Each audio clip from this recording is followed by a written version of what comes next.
Olá, meus irmãos, é muito bom estar mais uma vez com a palavra de Deus em mãos para trazer um devocional a vocês que possa falar ao seu coração a partir das Escrituras.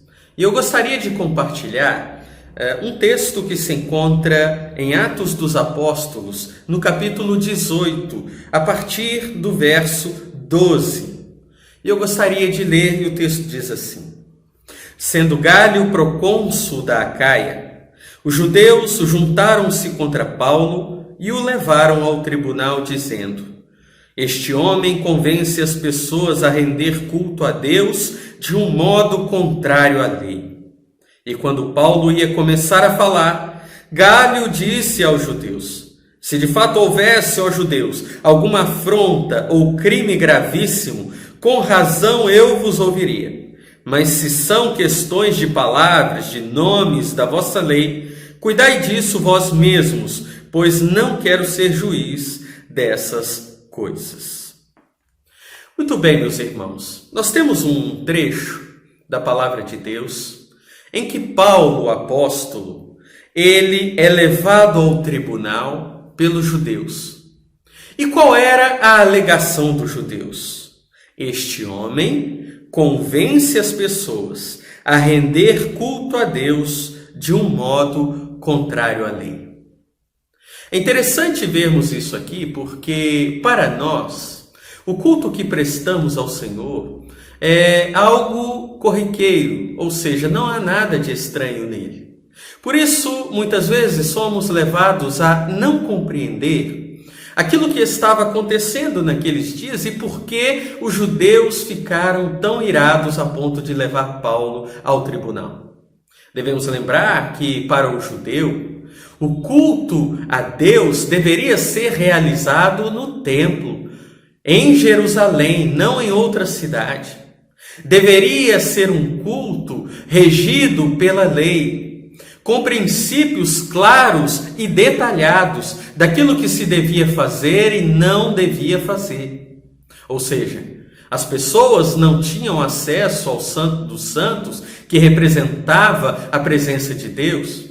Os gentios e estrangeiros não poderiam passar do pátio dos gentios para cultuar a Deus mais à frente no templo. Os próprios judeus precisavam lavar as suas vestes, precisavam estar puros sem terem sido contaminados por tocarem algum morto ou por comer alguma comida impura e ainda levar do seu sacrifício. Havia uma série de regras, havia um local específico e ali é onde deveria ser feito o culto e prestado ao Senhor. De fato, quando os cristãos surgiram, tudo isso foi rompido. Por quê?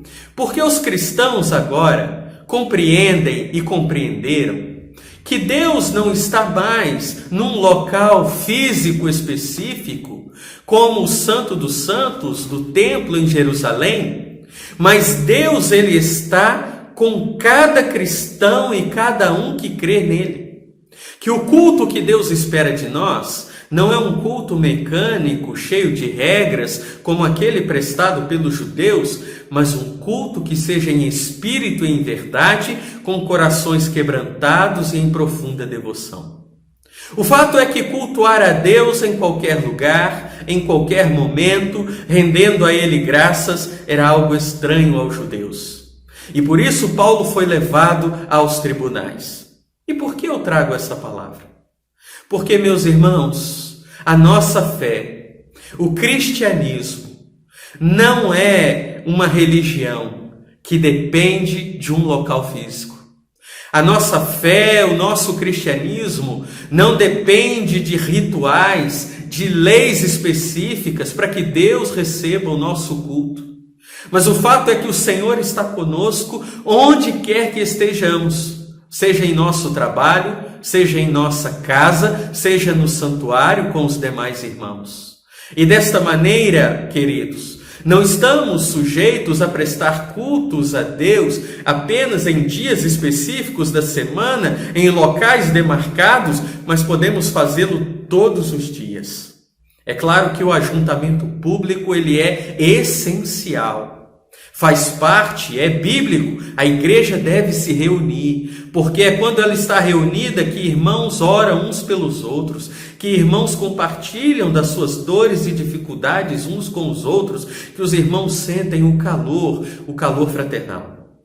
Mas quando estamos numa situação em que isso não tem sido possível, podemos ainda assim cultuar ao Senhor. Queridos, isso para muitos é estranho, pois não precisamos de uma imagem específica para nos prostrarmos. Não precisamos de um local específico para irmos. Não precisamos de rituais específicos para acessar a Deus. É possível encontrá-lo abrindo a porta do seu quarto, ajoelhando-se na sua cama e rogando ao Senhor. Queridos, isso é um privilégio. E isso torna o cristianismo estranho e diferente a todas as outras religiões. Pois nós não temos um Deus fixado num lugar onde temos que ir. Mas nós temos um Deus que vem até nós receber o culto que prestamos a Ele. Por isso, queridos, que neste tempo, enquanto estamos impedidos de nos reunir também no ajuntamento, possamos resgatar este culto, o culto que prestamos a Deus, em qualquer lugar, no lugar que estivermos, seja em casa, no trabalho ou em outro lugar. Que possamos render a Ele o louvor que lhe é devido, em espírito e em verdade, pois é assim que o agrada. Que Deus possa lhe abençoar e que a sua vida possa ser dedicada em um culto prestado ao Senhor durante todo o tempo. Deus lhe abençoe.